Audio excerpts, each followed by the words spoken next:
So we are now recording. And by the way, lots of unknown comic videos on YouTube. All right. It seems like we have overcome our technical hurdles. Let the fun begin. Thank God. As always. Steven, one of the things that I really wanted to start with was I wanted I wanted you to start off with your origination story. I saw you on Shark Tank, and that's what originally led me to your website for Xero Shoes. And thank God I did, because they're the only shoes that I wear now. But could you take us down your path of how you stumbled upon I think it's Haraka or Hirochi? Huaraches. Well, it all starts when a mommy loves a daddy very much. And then pretty much from there, it's, straight line. So what happened was about 16 years ago, when I was 45, I got into sprinting, or back into sprinting, after a 30-year break. And for the next 2 years, I was getting injured pretty much constantly. And I don't think I had more than a week where I didn't have something that, put me out for a couple of weeks. And a friend of mine one day, he's a world champion cross-country runner, said, why don't you try running barefoot and see if you learn anything? Now, here's the shortest version of the story. If you run barefoot, bad form hurts, good form feels good. My first day, bad form. Second day, I figured out what good form was. And that made my injuries go away, because when you're good form, basically, it's not just that it feels good, it's that it's biomechanically correct as well. So I had a biomechanical problem. In short, I was overstriding. My foot was reaching out in front of my body and plantar flexing, pointing my toes. Because I'm a sprinter, you're supposed to land on the ball of your foot, but I was reaching out to do that instead of having my foot landing underneath me. So the correction that happened just naturally from paying attention when I was running barefoot, my injuries went away. I became faster. So I've been a Masters All-American sprinter for 16 years. So right now, for men over 60, I'm one of the fastest guys in the country. And I wanted that barefoot-like experience all the time. And I, didn't want to have to keep arguing with restaurants about whether it was legal to come in barefoot. It is. Might not be approved. They might have a policy, but it's not illegal. So if they don't have a policy, totally legal. Actually, if they don't have a policy, you can go in but it is legal no matter what. Anyway, the second thing was my wife was getting tired of me walking into the house in our white carpeting with my dirty ass feet. So I knew about the Tarahumura Indians in Mexico, who made sandals with tire scraps that they would put leather on top of and just a leather strap to hold it on their foot. And I made a version of that with some rubber I got from a shoe repair place, some cord I got from Home Depot. And people started asking me to make pairs for them. And they told two friends, and they told two friends, and so on and so on. And that's a commercial reference for people who are my age. And eventually this guy said, if you had a website for this goofy sandal making hobby of yours, I could put it in a book I have a contract to write called Barefoot Running. So I rushed home. Now I've been an internet marketer at that point for 20 something years, now over 30. And I built hundreds of websites. So I knew this was a great opportunity. And I pitched it to my wife, who told me I was a complete idiot and would never work, never make any money, and was a waste of our time. And so I told her I wouldn't do it. And then she went to bed and I did it. And and the next morning she kind of growled at me, and I said, look, it'll be a case study for business that we were starting. And, maybe in a couple months, it'll be a car payment. And within 2 weeks, we knew this was going to be our full-time job. And that was just shy of 14 years ago. And now here we are, for 3.5 years, we're selling a do-it-yourself sandal making kit based on this original idea. And now we have 50 styles of casual and performance shoes, boots and sandals for everything you can think of, from taking a walk to running ultramarathons to being a professional football, basketball, soccer, hockey, tennis, you name it, player.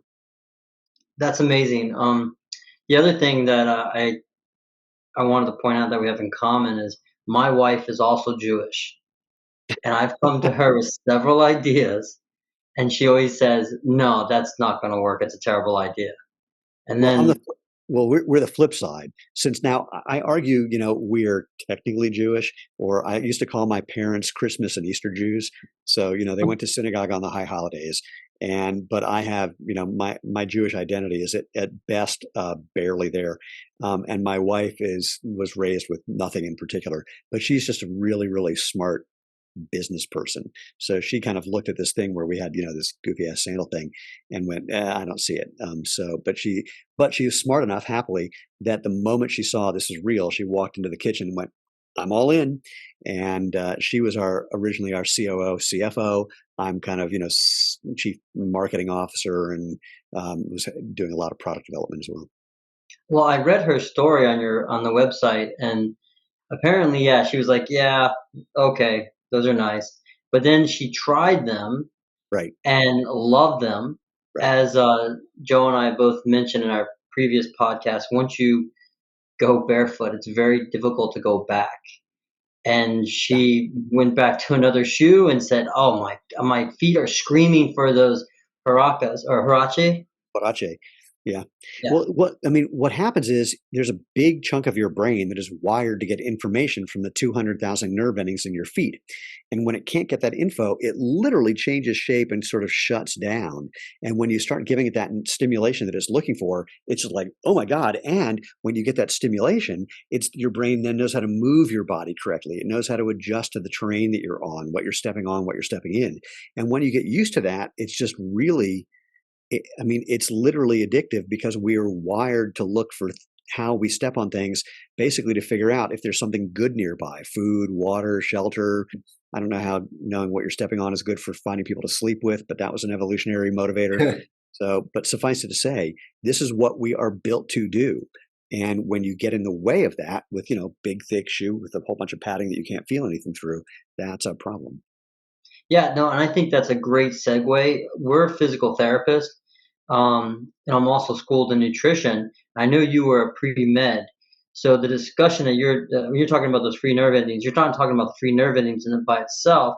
You're talking about the Merkel cells, the Pacinian corpuscles, the Ruffini corpuscles, the muscle spindles, Golgi tendon organs, and a number of other receptors that provide kinesthetic awareness. It's not we talk about proprioception a lot, and that's great.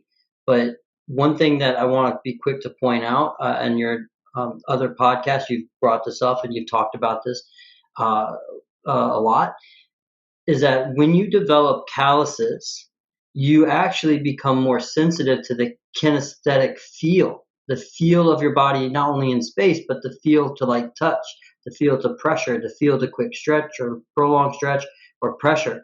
But the cool thing is those calluses dull your pain. They Mm. also, and there's plenty of studies that have shown this, they increase your pain pressure threshold, which means they decrease the amount of pain that you feel if you were to step on something like a little pebble or on a stick. Well, But they enrich your feel to the movement in space. and I agree with all of that. But if you are for lack of a better term, successful barefoot runner, and by the way, I'm not going to try and talk people into running barefoot. We can get into that. But it's a myth that you build calluses. So calluses are going to come from one of two things. It's either going to come from excessive horizontal force, which means you're either overstriding and pulling, landing with your foot in front of you and putting on the brakes, which is going to create force, or you're pulling your foot underneath you, which will happen if you're overstriding, or you're pushing off the ground as well. So instead of thinking about getting your foot off the ground by flexing your hip, by lifting your knee, if you want to think of it that way, not that you don't use your foot and ankle and calf muscle, but the primary thing is really to kind of use the stretch in the hip flexor to release that, to think about getting your knee off the ground before your foot comes off the ground. So the other thing that can cause calluses is heat. And so, but if you look at the feet of accomplished barefoot runners, we don't have calluses. Over time, the skin has thickened a little bit, not a whole lot. But then again, we're not typically in the West, we're not on really, really abrasive surfaces in really, really hot conditions for very often. And there's another piece that went along with that. Skin thickening. Oh, but the biggest thing that, from my experience, and I wish I had data to back this up, this is just completely N=1 anecdotal, my story. It seems like, in addition to my feet having gotten much stronger from getting out of regular shoes, they become more flexible. So when I originally was stepping on things in my driveway that hurt, then later, within about 6 months, I was stepping on them and my foot would just bend around them. I was also, with better form, I wasn't weighting my landing foot too much. I wasn't just putting my foot down and kind of pogo sticking it on top of it. I'd be putting it down underneath my center of mass in such a way that I could get feedback before I put too much weight on that foot. And then the third thing that seemed to happen, I might have said two before, so I guess there's three. The third thing is, it seems like my reflex arc improved.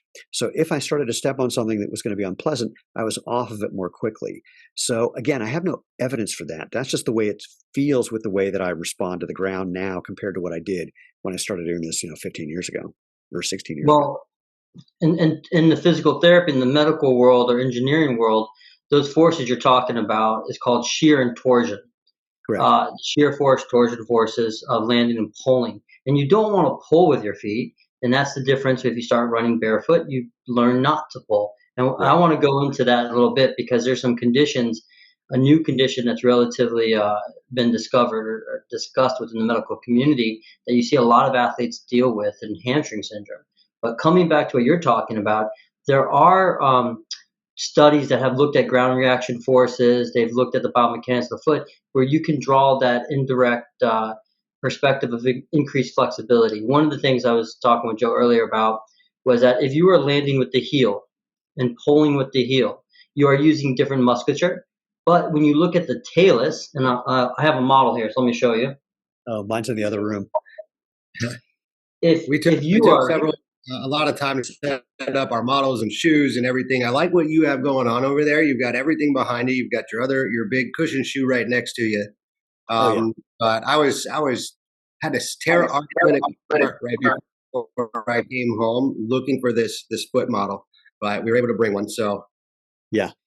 So if you are landing on the heel, you're getting a piston effect through this joint here. This is the talus, this is the tibia. And you're literally getting a piston effect. So you're going to have increased, what we call increased ground reaction force. It just means increased Actually, force and energy it's absorbed through actually the joint.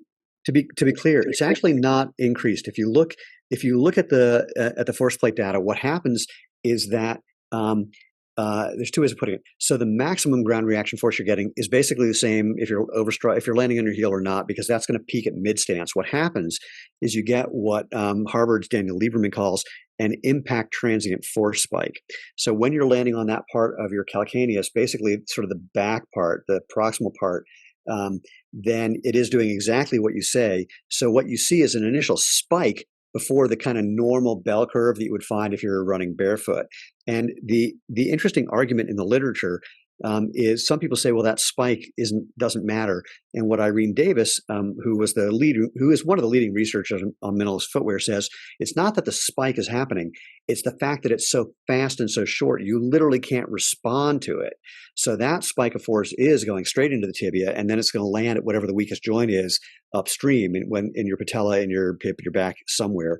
So that's the part that, when you look at someone running barefoot and landing either midfoot or forefoot, that initial impact transient disappears. But the maximum amount of force, that's just a function of gravity in your mass. You can't change Well, that. and that's correct. That's absolutely correct. You're talking about stress allocation. That's where I'm going. Correct. So the Yeah. ground reaction force, I'm sorry? No, I agree. Yeah, so the stress is basically allocated to the joint structures of the ankle. You could argue of the knee as well as the hip and then also the lower back. Correct. But when you're talking about running barefoot, you learn quickly not to land on the heel as it's not well padded, not compared to the midfoot and forefoot. But you see these joints here, and the tarsals and metatarsal and the tarsophalangeal and the phalangeal joints. Lift it up a They're little higher. Your foot's off frame. There you go. they're condylar. They're Yeah. condylar, and what they do is they move up and down. And so they give you a springy foot. And when you're running, you're literally flexing and extending them. And as you are walking barefoot or using your your bare feet, you're stretching all the fascial components, the tendons, the ligaments, the muscles, the capsules. You're expressing the joint. Yep. Okay. And therefore you do gain flexibility. But the important thing that we were going to go back to is that ground reaction force, that energy is dissipated through the spring-like nature of the foot, not through the rigid piston action of the ankle and the knee. That's my Correct. point. Well, it's a combination of both, actually. So it starts with the foot, but then it goes upstream. The easiest example I like to give is if you stood up on a phone book, for anyone who remembers what a phone book is, or anything, just like literally 2 to 3 inches high, and you step off of it, you don't land with a straight leg. You land on your midfoot or the ball of your foot, and that's the first place that starts to mitigate that force. Partly how it mitigates the force, though, is not from being flexible. It's because when you're going to land and you have any sort of dorsiflexion in your toes, that's going to stress or stretch appropriately the plantar fascia, and that's going to align all of the rest of those bones into your longitudinal, transverse, and whatever the hell the third arch is. So you're actually building something super strong. So that way, when you have that strong arch in your foot and you're putting that stress in a positive way on the plantar fascia, it's actually designed to handle that. And because the plantar fascia then connects proximally into the Achilles, that's also sending information into the posterior chain, and then you bend your knees and your hips and your ankle to actually mitigate the force entirely. So what happens when you land properly, you're using the entire musculature of the lower limb as the spring-like mechanism that it's designed to be. So it's not just in the foot. And so the example that I give, like stepping on the phone book, I go, step off of it with one foot, and then I want you to propel yourself forward after you land on the ground. And people land on the ball of their foot with the foot right underneath their center of mass. They bend their ankle, their knee, and their hip just enough, and then they spring off of it. And that's where you get the spring action in the foot and the Achilles. And that's proper running form. But when you have a big, thick shoe with a big, thick heel, that gets a little, well, it's a whole long story. But I want to address one point that people will often make when we have a conversation like this. They go, yeah, but when I'm walking, I'm supposed to land heel first. To which I say, maybe. Depends on if you're going uphill, downhill, fast, slow, what the terrain is. But even if you're on a flat surface and you're walking properly, and that I'm going to do the end result of this to say what proper is.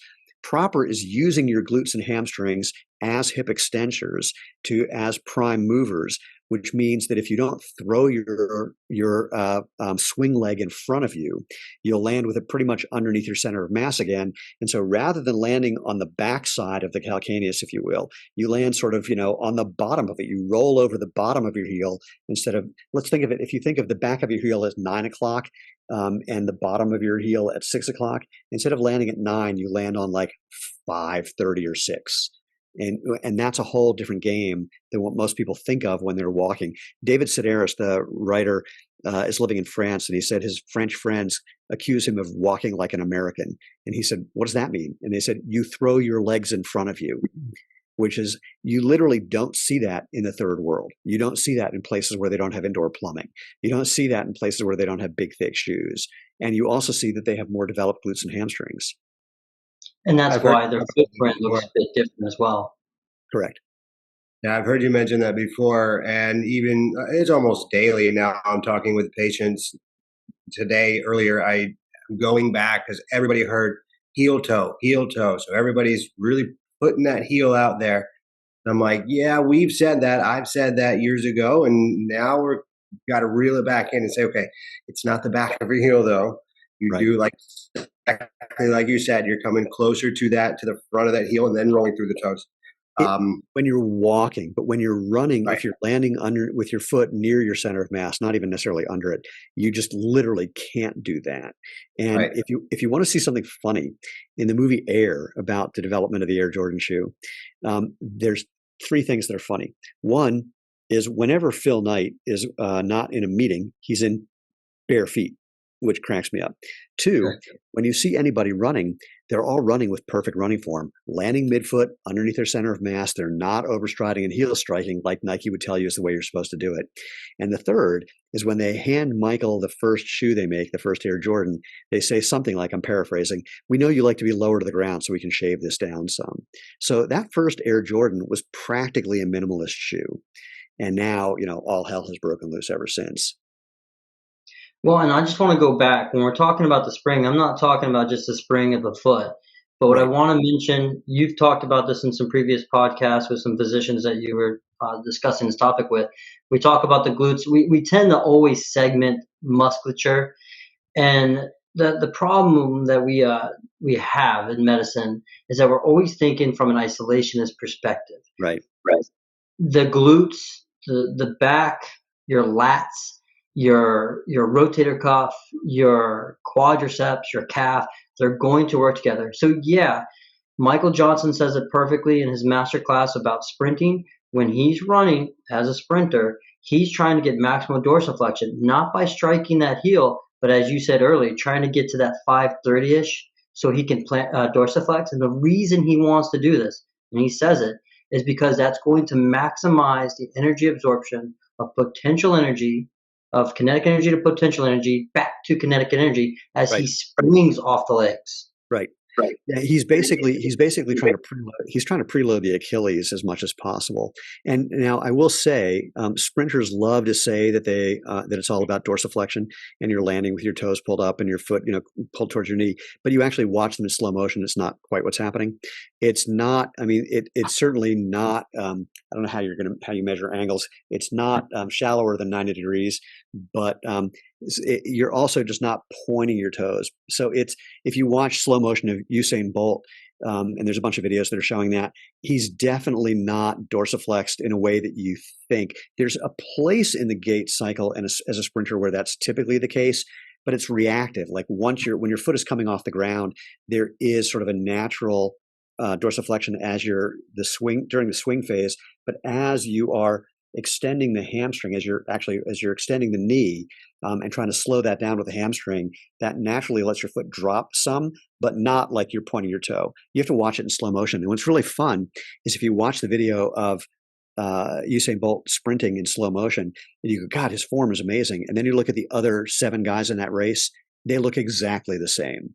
So there is a normative, not pressure, but the better you get at something, the more similar you get to the other people who are really, really good at it, because there is an optimal way to move for high performance movements, whether it's running, gymnastics, ballet, diving, tennis, you name it. But to your point, it's not about picking the toes up. It's Right. about landing on the foot and about the midfootish. The Right. tibia is coming forward, it's translating forward, which Yep. means it's flexing a little bit. So now they have more of a push through the quadriceps. The Yep. leg is in front of them, so now there's a bigger push with the glutes. And Michael Johnson, like I said, he equates it to like doing a leg press. So instead of doing a pull, it's a push. Right. Okay, and Correct. that's exactly what you're talking about. Yeah, your glutes and hamstrings are in the weakest point when your foot is landing in front of your body. They're meant to be extensors, not whatever the hell the opposite thing of that is for pulling. I mean, you can get strength that way, but it's slower. And for sprinting in particular, it's just completely inefficient. That if you're landing with your foot in front of you, you're just spending too much time on the ground. And sprinting is all about being in the air. That's right. And I'll come back to another point. We've had a patient we've seen a number of patients who are distance runners, and they come in with this, I can't sit down, I have pain here. Sitting down is like the classic flag with this new diagnosis of what's called hamstring syndrome. Are you familiar with that? No, I can't wait to hear. Okay. Hamstring syndrome is a subtype of sciatica. Okay. Basically, the sciatic nerve comes out of the back. It goes through the piriformis, under the piriformis, and around the ischial tuberosity underneath the hamstrings. Why? Because the musculature, and this is where developing musculature is really important, is it protects certain structures, in this point, the neural structure. So it's protected anteriorly by the femur and posteriorly by the musculature. Okay. However, if you run with really big heels, yeah, and you're pulling as opposed to pushing, what you're doing is if you've changed the activation and utilization of certain musculature. In this case, you're going to pull with your hamstring until you strained or injured your hamstring. Strain is the same thing as a tear, literally, but it's a spectrum. If you tear the hamstring has that fascial tunnel that allows the sciatic nerve to go through. It will collapse, and it can kind of get tethered. Somebody would say tethered, or it can develop adhesions to the sciatic nerve. And now you have a sciatica-like pain with a hamstring tear. And this is why you see this in a lot of like great athletes. And then they have a chronic hamstring injury, and you don't want to stretch them right away. What you want to do is fix their mechanics, because it's one of those things that can continue to come back. You fix their mechanics, you try to help with tissue healing, and you try to alleviate the tethering or the adhesions of the hamstring to the nerve. But if you don't fix their mechanics, now they're in line for chronic problems. And the mechanics thing is interesting because in order to fix someone's mechanics, you've got to make sure they're firing the right things in the right way. And this is my lead into, I don't know how much you see this, but when I was in the lab with Dr. Bill Sands, when he was at Colorado Mesa University, formerly part of the U.S. Olympic Committee, what he saw with high-level athletes of all sorts, especially and including runners, distance runners, sprinters, didn't matter. The distance runners tended to have weak glutes across the board, like glute maximus, glute medius, like weak as shit. Sprinters often were weak in the glute medius, but it's amazing to see these distance runners who've never fired their glutes at all. So Irene Davis, by the way, she's not too far from you. She's at USF now. Irene, when she gets people in the lab, the first thing she does is take them out of their regular shoes. The second thing she does is stick her fingers like on their glutes and say, can you feel that, and squeeze that so that it's getting tight and my fingers can't dig into your glutes. And most of them cannot do it. And of course, if they're not able to use their glutes, part of the form problem, and it's a push me, pull you, I don't know which came first, but part of the problem there is then they end up, internally rotating their femur. They got vastus valgus. And then usually they compensate by somehow externally rotating from the tibia. I mean, it makes no sense to me how you can rotate your knee in and foot out, but I see it. In fact, I saw the most extreme example of this ever. It was fascinating. Woman runs by me in my neighborhood, and she's a little overweight. And as she got by me, I saw her left leg was tracking perfectly. Knee was straight, foot was straight, everything was great. And her right leg was doing what I described, internally rotating the femur, externally rotating the tibia and the ankle. And she had no glute on her right side. Like that left side was poking out because, again, she was a little overweight. Right side, flat as a pancake. And I'd never seen anything like that. So part of the getting people to run with proper form is getting them to learn to activate muscles that they have turned off from having improper form. I think the thing we have to be cautious, though, is that we do always point to activation of tissue. We use diagnostic processes of palpation, sometimes surface electrode EMG, which isn't that great diagnostically. But I will tell you, I'm sorry? I said, but it's fun when I was doing EMG stuff, 50 years ago. Holy shit, that's true. I just realized how old I am. But it is interesting for people for the first time when you say flex this thing and the EMG is like not registering anything, and they're like, what? Sure. And so originally, when you talk about like patellofemoral pain, right? Yeah. This researcher Powers out of USC, he was the first one that did a landmark study to see exactly what you're talking about.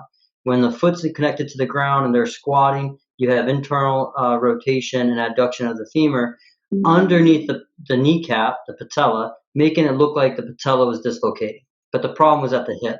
Right. All right. And then we fast forward about 15 years ago, there was a study, a multi-center study across the world, actually, where they enrolled about 1,000 to 2,000 subjects. They took individuals that had what's known as active hip abduction activation issues, this is termed by Shirley Sarman out of Washington University in St. Louis, Missouri.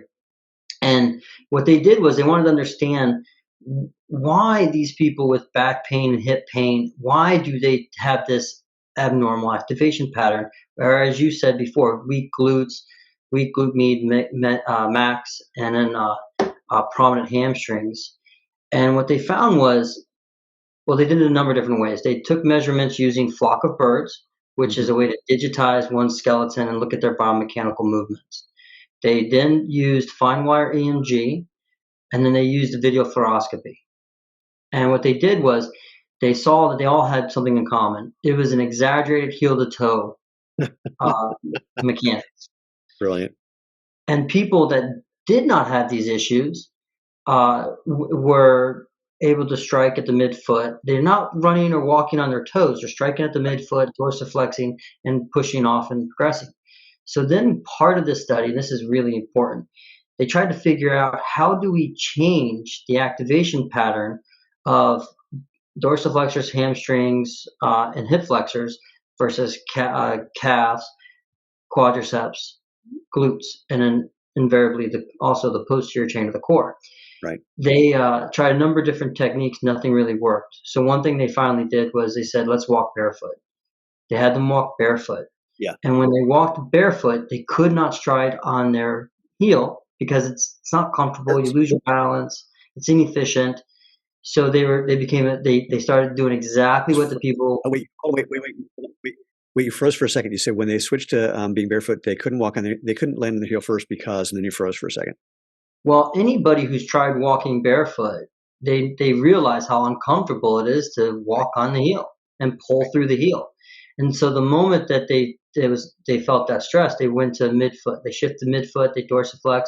Maybe not as much as the controlled group, but they normalized their mechanics. And the moment they did that, just by taking their shoes off and walking, they saw an increase in activation of the calves, the gastroc soleus, the whole posterior leg. They increased activation of the quadriceps and utilization, increased activation of the glutes, all of the glutes, and increased activation of the posterior chain of the back. So I bring this up to basically validate what you're saying earlier, but I also wanted to listen to your podcast with a physician a couple podcasts ago, and we're talking about movement patterns and how to improve movement patterns and how to improve activation. And you can certainly cross train to do that, but you don't have to go out of your way and do these weird, ridiculous, non-functional exercises where they're trying to activate. You can just get them just change their environment maybe, and they'll move a little bit better. What do you say to that? Well, I totally agree, and here's a variation of that. So there's a researcher out of Canada named Benno Nig, and Benno has been misrepresented by every major footwear brand, so they can justify complete bullshit. And what I mean specifically is Benno says everyone has a preferred movement pattern that is the lowest amount of energy you need to use to do whatever that movement is. Now, first of all, he's mistaken in that that movement pattern is engendered by whatever footwear you start wearing, frankly, when you're a kid.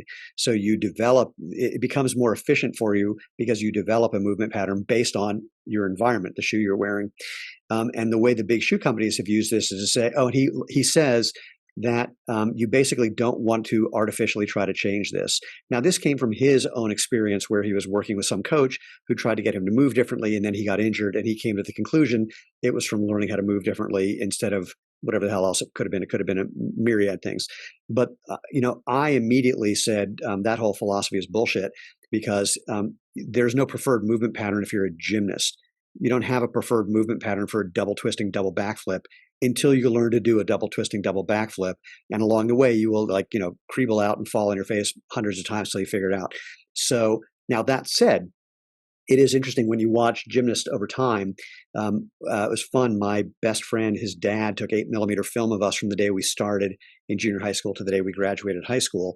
And we fundamentally each moved the same way we did from day one to day whatever at the end, but we got more refined. You could still identify us by the way we lifted our arm, but everything got more refined. So we did have a preferred movement pattern-ish. But anyway, the way the big shoe companies have misinterpreted what Benno said is they say, oh, you have a preferred movement pattern, you can't change it, and we need to make something individually for you, you special little snowflake. And Benno says, no, that's completely not what I'm saying.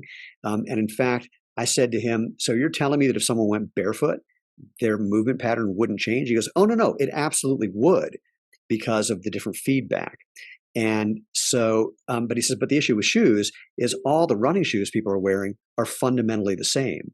So you don't want to artificially change things because you're already in the thing that led to that initial efficient movement pattern to begin with, or energy, how I want to say it, less energy expenditure in that movement pattern to begin with. But he overlooks that you develop that because of a compensation to the environment you're in to begin with. So my favorite version of this actually is, I'm going to take it slightly out of context, is there's research that comes out every few years where someone has taken a vibrating insole, vibrating ankle cuff, puts it on the feet of people who are either elderly and having mobility issues or have Parkinson's and have mobility issues, and they turn on the vibrator and everything gets much better instantly. And I wrote a blog post saying, you don't need the magic vibrating insoles. Take off your shoes, go for a walk outside, preferably on a mildly uncomfortable surface. And we had a guy who reached out to us, who was 82 years old, who said, I was looking for the magic vibrating insoles and I couldn't find those, but I found your blog post. So I thought I'd put your theory to the test. And that was 2 weeks ago, and I just threw away my walker. So same thing. We have Parkinson's patients who say they're moving better when they get out of their big, thick shoes. So the environment is simple. Get out of something that makes it so you can't feel, messes with your posture with an elevated heel, makes it so you can't move with a stiff sole, squeezes your toes together for reasons that I have no explanation for. All we're doing at Xero Shoes is getting out of the way of the thing that caused the problem to begin with. And this is the joke. I've been playing with how I want to say this lately. It's like, if you have a problem and you want to cure it, first see if you can stop doing the thing that caused it. And most people just don't know what that is, and they don't realize that it's being in a shoe that alters your environment, to your point, no matter what you're actually walking on or in. No, That, and that actually leads right into one of the things that I wanted to ask you, and I'll share also that I've been working with a Parkinson's patient the last month and a half or so, and I got really excited because I had him take his shoes off one day. I'm watching his feet just fail in he was wearing sandals, but just fail in these big, thick, rigid sandals. I'm like, Yeah. let's take your shoes off and let you feel the ground, and let you move around. He came in the next time, or 2 visits later. He goes, "Are we going to take my shoes off again? I want to take my shoes off again." I'm like, "Yes, yes, let's take them off." I love it. So I've been having a lot more people just take their shoes off and let them feel what they're doing as they're doing it without the shoes on, and it's great. I have a But that pardon me, really quick to interrupt for a second. I have a theory about the thing with Parkinson's patients. This could be not true. It would be easy to test in an fMRI, but I have a theory that, again, if you don't let your feet feel things, if you don't let those nerves do their job of sending information to your brain, and your brain does change its shape and basically turn off and say, "Oh, you're not going to give me the info. I'm not going to waste energy looking for it." If you then start stimulating those nerves, and therefore that's part of your brain again, that stimulation has a dopaminergic effect. It feels good. We get the learning. Some people argue that dopamine is about pleasure. Some people argue it's about learning. I don't really care. Both of those apply to this. If you learn barefoot feels good and it feels good, then you're releasing some dopamine, and I don't think that's completely localized in that one part of your brain, and it would be actually on both hemispheres, right foot, left foot.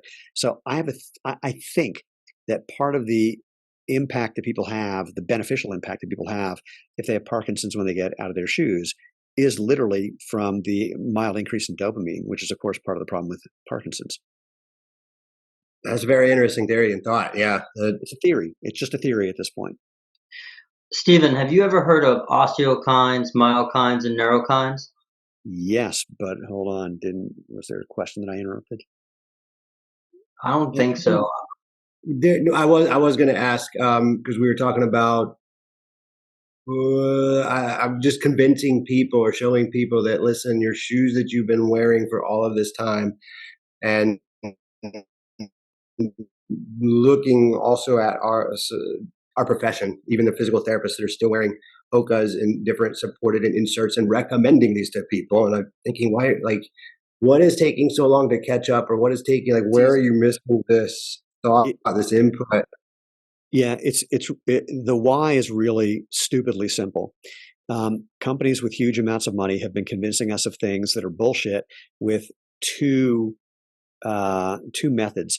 One is just misusing and misrepresenting physics. So, hey, we took this 2-pound steel ball and we're bouncing it off of different kinds of foam that are in your shoe, and let's see which one's better. And they show, you bounce it off concrete, it doesn't bounce. You bounce it off, quote, the other company's foam. No one ever uses that foam. It barely bounces. You bounce it off their new magic foam, and it bounces like 10 times. Well, if you understand physics, you know that if you really want to get a ball to bounce, you take that steel ball, you bounce it off a steel plate with concrete underneath it, and the first bounce is not going to be 30% of the height you dropped it from, like their demo. It'll be 99% of the height you dropped it from, and it'll bounce like 200 times. There's an exhibit at the Exploratorium Museum in San Francisco where they do this. So they misuse physics. They use terms like energy return. There's no foam that has energy return. All foam sucks energy out of the system. I've got a video of a quote from a guy from Adidas saying energy return is a lie. There's just energy loss. And then he says we try to have less energy loss. But the issue with energy loss and foam is all foam is basically tuned to a weight and speed. If you're not that weight running at that speed or walking at that speed, it's really bad for you. The improved energy loss is in a very narrow band of weight and speed. But anyway, so they use bad physics combined with a extrapolation from something that is an experience that you have where you can extrapolate and it makes sense. Well, cushioning feels good, right? Well, yeah, if I sit on a cushion, if I lie down on a cushion, the right cushion, it feels good. Well, don't you need cushioning for your feet? Yeah, I guess I do. Wouldn't that be great? So they build in cushioning for their feet. Or it's like, your feet hurt at the end of the day. Well, clearly it's because, your arches just can't support you. You need arch support because you know that when you support something, it feels better. Yeah, because you're not using it. So they use like the simplest stories to convince people of things that are just patently false. And then they use one third thing, actually. I guess I'm good at saying, here's two things, and then thinking of a third. The third is, hey, don't you want to be like this guy? And so they get some famous athlete and they make it's like, don't you want to be like this guy? And when people say to me, well, I bought this shoe because this famous marathoner won a race in that shoe, I go, I don't want to be the one to point this out to you, but that guy is a 5'2", 105-pound Kenyan who's being paid to wear those shoes. You're a 256-pound guy who runs 1/4 of the speed that he does. And by the way, the shoe that he's wearing, not the shoe that you just bought. They made it special for him. So, they just use all this brilliant marketing over the last 50 years. And that's the important part too. It's now been 2 generations of convincing people that what they're doing is correct and everything else you think is wrong. I mean, the fundamental premise that they're telling you is feet are inherently dysfunctional and we're correcting them. But here's the part that blows me away and gets me out of bed in the morning because it makes me so, you have to pardon me, it's a Friday when I can't edit, it makes me so fucking angry because I hate when people lie to people to make money. And here's the lie. I'll say it this way. I got into an argument with a guy in YouTube comments who accused me of knowing nothing, which I thought was pretty entertaining. But he said, well, the big shoe companies, if this was real, they'd be doing it. I said, well, first of all, we've had people who are C-level people, executives of these companies say, what you're doing is legit. But if we did it, it would be admitting we've been lying for 50 years. They said that directly. The second thing is, well, then if these companies are so smart with their $1 billion R&D budget, explain this. Go to the Nike website. You can look this up. They posted a portion of an abstract from research that never got published for a very specific reason. But what they published, amazingly, is the results of a study where they took their best-selling running shoe and compared it to a new shoe they developed. And the way it got publicized in thousands of newspapers and tens of thousands of websites was new Nike shoe reduced injury by 52%. Well, it did. But then you look at the numbers. In a 12-week study, in a half marathon training program that Nike designed, where they call an injury anything that keeps you out for at least 3 training sessions in a row. They didn't say what the average was. Could have been 5, 10, who knows, but at least 3. Their best-selling running shoe injured over 30% of the people wearing it in less than 12 weeks. And the new shoe, 52% better, only 14.8 got injured in 12 weeks. If we injured 14.5 to 30% of the people wearing our shoes in under 12 weeks, we'd be out of business and I would be in jail. But most importantly, that injury rate, which by the way, doesn't stay consistent after 12 weeks, that's the best you can do after 50 years of R&D. That is morally reprehensible. And all the other shoe companies know better. So where's the proof that all the things they've been convincing us of for 50 years is in any way true? There is none. But they have convinced you that they make really good shoes. And if you have problems, it's because of you. That's right. And I'm getting more cynical as time goes by. The corporate corruption. No, you're not cynical. You know the truth. Yeah, these companies know this. This is not a mystery to them. I mean, look, here's the question about the Nike study. If that new shoe reduced injuries by so much, why are you still selling the other shittier shoe? I mean, why aren't you making every shoe like that? And they can't, because you know what they did to make it better? They got rid of, quote, many of the protective features. Yeah, but in the end, in the end, Stephen, you have the evidence not just from physics, but you have the evidence from biomechanics, you have the evidence from the Right. anatomy, physiology, metabolism. You Doesn't have matter. evidence, Doesn't but matter. in the end, you're right, absolutely. In the end, you don't have the billions and billions of dollars that No, no, Nike. no. It doesn't matter for a different reason. It What's doesn't that? matter because now, after 50 years, people believe that they have problems with their feet that need to be supported, whether they have high arches or low arches, they need arch support. Whether if they're running or walking, they need all that cushioning and padding. They believe these things because they've been told this and because some of it makes, quote, intuitive sense, even though it's not technically true. And the problem is when someone believes something, it's very, very, very difficult to get them to disbelieve it or unbelieve it. You can't just say, here's contradictory evidence, because that doesn't work. That makes human beings hold on even tighter because from an evolutionary psychology perspective, generating life-saving beliefs is important. Changing them is not. And people think of these as life-saving beliefs. So the only way that I have found to do it is basically getting people into a state of cognitive dissonance. And there's two ways you do that. One is by just giving them and I promise there's not a third. I just said there's two. There's only two. One is that you give them the experience. They put on a pair of shoes like ours and they go, oh my God, we had some NBA guys in here yesterday. And one of the NBA trainers, who's been a basketball player for 40 plus years, puts on our shoe and literally went, oh my, I've been wrong for 40 years. I mean, that was the first thing he said. He says, I can feel my whole foot on the ground functioning and I can spread my toes. Oh my, what have I been doing? I mean, that's literally what he said. So the experience was so profound in contradicting what he believed for 40 years, he couldn't hold on to that belief any longer. In lieu of the experience, the only thing that I have found that works is getting people to just think about things that make sense that then contradict what they believe and what they've been experiencing. For example, if I say, is weaker better than stronger?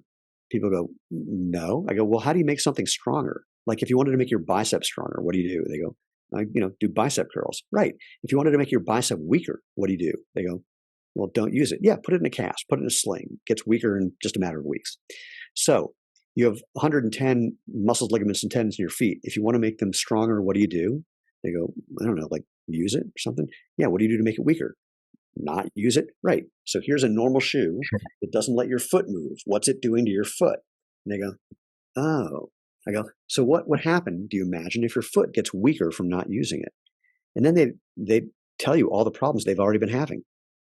I say, you have 200,000 nerve endings in the soles of your feet. Why would you need those more than anywhere but your fingertips and lips? They go, well, nerves are for feeling things. Cool. Why do you need to feel things?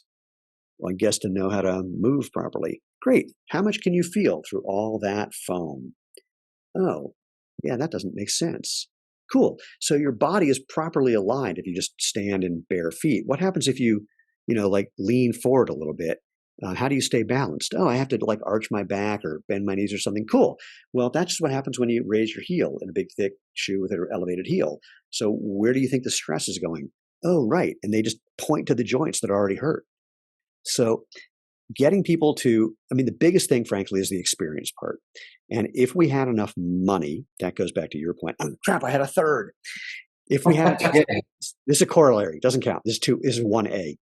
If we had enough money to just get enough shoes on enough people's feet, then we could change the tide. And in terms of changing the tide, the magic number is getting 25% of any subpopulation to have the new experience. Once it hits 25%, within a smaller group, we can't just say all Americans, but like, at a running club at some running store in Fayetteville, Arkansas, or wherever, then things change. Not everybody, but the majority. And so this is our goal, is to find ways of giving the most people the experience to build up to that 25% mark as quickly as we can, because not that we want to be the only company doing this. We don't. We want every company doing this. We're trying to change the world, not by being, the top of the heap or the only company doing it, just by changing the world. So, we want to just find ways of giving people the experience. And it's one reason we're looking to raise additional capital now, is because there's ideas that I have that are $10, $20 million ideas that we know would be beneficial to business and to people who are trying to have a happier, healthier life. But right now we don't have 10 or $20 million to blow. No, but at the same time, Joe and I at work, we see these patients.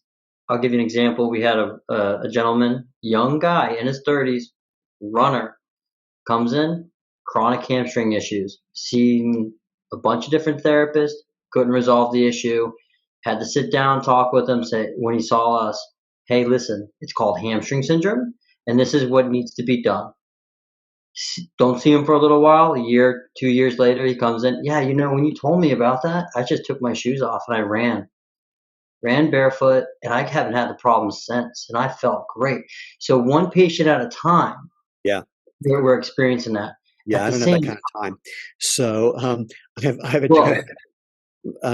My joke. I got a call from this guy who's an agent to a bunch of professional athletes. He said, "What's going on? My athletes are all calling me, telling that they called you to talk about your shoes." And so, oh, it's because my entire marketing plan is just getting all of your 25 athletes, um, and or I get marketing people who will call me to pitch something to help us sell more shoes. And invariably, by the end of the conversation, they buy a pair and then call me and go, "Oh my God, these changed my life." I went, "Yeah, that's my whole plan. Is just to get people who are doing internet marketing to switch to our shoes." But the one patient at a time thing, this actually is a big part of what we're trying to amplify, is getting to people like you guys who have seen the light, who are working with patients and clients, and who have the kind of influence because they respect you appropriately. And that's how things start to really spread.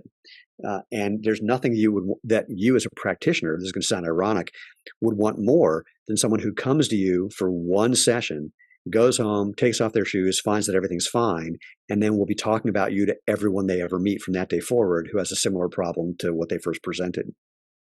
Stephen, I just thought of a challenge. We could maybe do this on TikTok or make it a podcast challenge. What I would challenge people to do, and they may hate it, but put on a very stiff high top shoe, tie it tight, or maybe even a cast. Anybody that's ever worn a boot on their foot and ankle, they hate it within a day. They want to take it off, get rid of it. And to your point of strengthening your feet, it's not just losing or getting a weaker foot or an insensitive foot, but they also have an increased risk for fracture because they have depression and osteochondrosis. They get decreased neural input because of depression and neurocons, a loss of muscle mass because of myocons. But here's the other thing that we don't talk about a lot, and we need to. We talk about it all the time. They also lose the mobility of their foot. The joints are not being expressed. They become a little bit stiffer, becomes dehydrated, and then the myofascial tissue also becomes stiffer, meaning that it's more brittle and vulnerable to injury. So wear a cast, and then when it sucks and you can't take it any longer, go barefoot. And then if you see a difference, and I promise you will, when you go barefoot, you do not want to go back. You put on Xero shoes, you are not going back to other shoes. That's the point. We're doing something on TikTok now. It's a multi-phase street interview campaign. So the first phase is just getting some traffic and getting people to pay attention to the channel. And the way we do that is the street interviewer is coming up to people and saying, "Hey, trivia question for $500. How many bones in the human body? Or how many bones in the foot and ankle? Or how many bones in the skull? Or how many muscles in, just flat out trivia." The second version is going to be walking up to people and looking at their shoe with the pointy toe box and saying, "Hey, here's a weird question. Is that the shape of your foot?"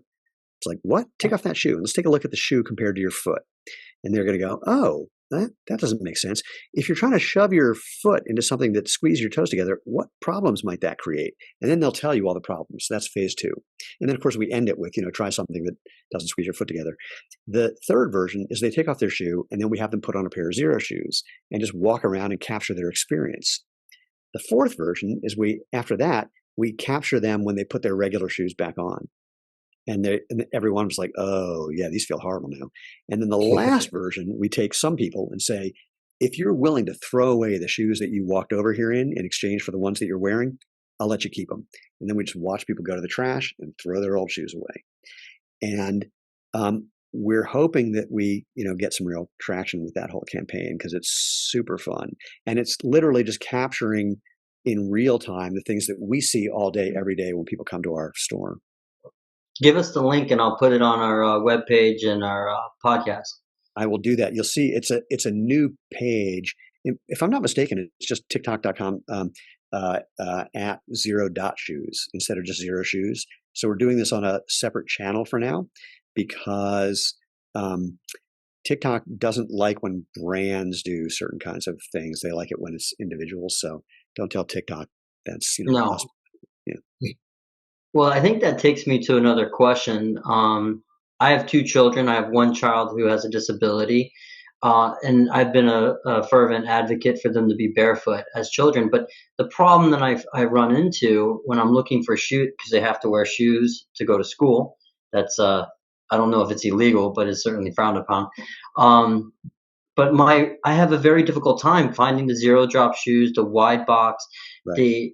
I want them to have Xero shoes, but they're not. You've just started making kids shoes. Are you going to expand that line? And then the other part of that question, Steven, is I've heard you talk about sports shoes, and you're absolutely right. The soccer shoes, they're too narrow. They squeeze the feet. When you're talking about basketball shoes, the heels are too big. When you're talking about even like hockey, I know you're talking about hockey shoes. They're a little bit more rigid because of the blade. Are you going to go into some like the sports shoes at all? So for kids, the answer is yes, we're going down into smaller sizes and we're trying to figure out, the umbrella comment for this is we're not a massive company with huge amounts of money behind us, so we can't do everything we want as fast as we want. And by we, I mean me. Some people want us to, kind of go in a graduated, timely manner. That's not the way my brain works. I just want to do everything all at once. So, but we are working on it. The challenge, to be candid, is that making kid shoes costs almost as much as making shoes for adults, but you can't sell them for the same price. So, and I don't want to have an $80 shoe for kids that's only bought by rich white people. No offense, rich white people. And so we're working on that problem. In fact, we're going to meet with some factories next week to discuss that some more. There are a couple of companies that are making decent shoes for young kids. They're not really attractive, frankly, but at least they're doing the right job. And to highlight the importance for this, Dr. Irene Davis said to me one day, if we just got kids wearing your shoes, in 20 years, we wouldn't be treating adults for the billions of dollars of lower extremity problems that they currently have. And I see that. I totally agree. So that's that part. On the sports side, the simplest answer I can give you is yes. And I can't say much more than that. I will tell you one story, though, from a Olympic hockey player. We're not going to be making hockey skates. That's a whole crazy thing. But this player said, I've been wearing your shoes as soon as I get off the ice, and I'm skating better as a result because my feet get weak when I'm in a boot where I can't move it. And if I just stayed in something that doesn't let my foot move, that just gets progressively worse. But what's happened since I've been wearing your stuff off the ice, I'm accelerating better, I'm jumping better, and I'm just have more control. And that's in no way surprising. So, and we've heard that with other sports as well. My favorite thing, actually, we have a number of professional golfers who love our shoes. They're not wearing them when they're playing. They wear them when they practice because they're sponsored by big shoe companies. But my favorite part is that each of these 5 golfers raves about a different one of our shoes, and for opposite reasons. One likes, this shoe gives me great grip. One's like, this shoe, I love it because it lets me pivot really well. So there's an individual preference for how you like to do your high-level sport. And to be totally candid, right now, the only sport that actually drives cultural change is basketball. Yeah, I can completely see that. But I do think that if we're looking to make a change and get past those big companies with billions of dollars, I think it starts with children. I've looked for shoes and yeah, go ahead. It's both directions. I mean, you can't, from the way I'm looking at it, it's bottom up and top down. You got to kind of do them both. The kids thing, I'll tell you what's fun about kids. It's an easy story to say to parents, you don't want your kids to grow up with messed up feet by squeezing them into something that changes the shape of their foot. And once they buy that for their kids, even if they haven't believed it or bought into it for themselves, it makes them open to the possibility, and then they get on board and away we go. Of course, it's easy to do it the other way around. The parents who've already understood the value of natural movement, they're looking for stuff for their kids, and that's why we're trying to do that. The top-down thing is fun because if we do it right, then people aren't even paying attention to the whole natural movement thing. That's not the story they really care about. They just want to be like that guy. And then it's kind of a Trojan horse that suddenly they realize they can't wear their old shoes that squeeze their toes together and mess with their posture, et cetera, et cetera. I just find that from my experience, it's very difficult to find zero drop wide toe Oh, you're box right. shoes for children. Working on it. But I'd also say that if they experience that and then they go and put on a Nike or an Adidas, they're like, what the hell is this? Except that's true until they become teenagers. So Yeah. the thing that we see is once they get to a certain age, and actually it usually starts around 8 or 9, but definitely kicks in around 13, 14, is they want to do what all their friends are doing. They don't want to be, unless they like being weird, they don't like being weird. And so that's where that critical mass thing comes into play. And arguably, there's ways that we want to push the envelope on that by doing things like, again, that top down thing. If we have pro players in some sport, basketball, football, soccer, whatever, who are saying, oh my God, these things are great, that makes it more likely that we can get kids in a junior high or high school sports program to get the whole team or the majority of the team wearing our shoes. And then that spreads throughout the school. So that's another way of doing that. These are all things that are on my to-do list. And again, one of the reasons we're trying to raise capital, because to do this well takes more people, manpower, and skill than what we currently have on staff. Well, if you do anything with soccer or baseball, let me know so that way, I'll just get my son's teams taken care of for you. Happily. For baseball, we have guys on the Dodgers pitching staff who train in our Speed Force, our most barefoot shoe. That's because they can't play in it, but that's the thing they train in because it gives them just better force off the ground, better feeling through the whole pitching movement. Absolutely, I could see the hip drive in that already. Do you think that for those that have diabetes or any form of neuropathy, that we're missing the mark with barefoot shoes as well? Yep, is the simple answer. And so again, 2 parts to this. Part one is simply that what we've heard anecdotally again is that just by letting your toes spread and having more motion, that's improving circulation, and also just getting that stimulation from your foot is helping both with circulation and a neural response, which is really important if you have something like diabetic neuropathy. The second thing is there's research showing there was actually a group in Australia that did this 4 or 5 years ago. They had a paper they presented right across from me at the International Foot and Ankle Biomechanics Summit. But there's also a orthopedic or surgical podiatrist named Emily Splickle, who has a company called Naboso, Naboso. And Emily developed a very similar product, which basically just has these little pyramidal points in an insole that are designed to stimulate the mechanoreceptors in your foot and both improve circulation and neural functioning, as well as just the mechanical functioning. When she first developed this product, she called me and said, "I'd like you to try it out." And I was pretty much ready to get it, hold on to it for a week, then pat her on the head and go, thanks. It didn't really do anything because I've tried all those appropriate stimulating insoles. They never did anything for me. And so I got these things and we resell them on our website. Put them in my shoes, walked around for about an hour, kicked off my shoes at the office as I tend to do. But when I stood up about an hour later to walk to the other side of the office, my feet were grabbing the ground and my calves were like totally locked. I mean, they were moved. I mean, I'd never felt that kind of prepotentiation before. It was amazing. Now, you do acclimate to that, but that's good. You've acclimated to something that's actually making things work better. In the paper that they were presenting at the International Foot and Ankle Biomechanics Summit, it was specifically about using that product or a product like that for people with diabetic neuropathy, and they were showing tremendous results. So both the movement and the feeling seem to be beneficial. Again, I'm not making a medical claim. I don't have the research on that, but it's just one of those totally makes sense kind of things.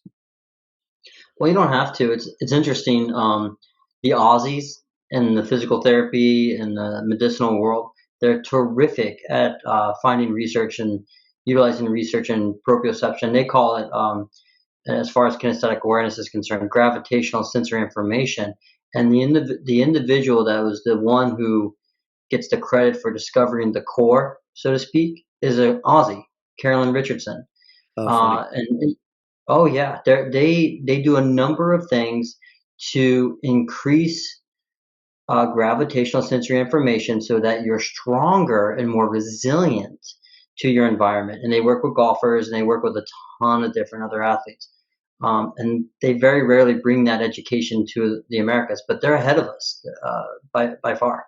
You take a bunch of prisoners, you stick them on an island. It's amazing what happens.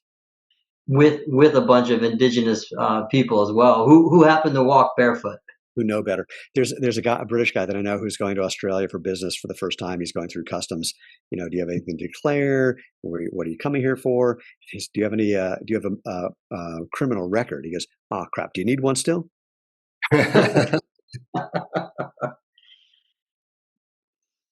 I think I'm good. I don't know how much longer you wanted to. I think we had like a time limit, didn't we?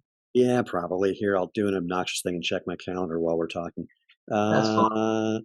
I Oh, can keep going with you. I enjoy this conversation. wait, hold on. I think I did something stupid. I think I'm supposed to be talking to someone like now. Hold on one sec. I've got to apologize to somebody. Go ahead. Possibly. Oops. Let's see if I did this.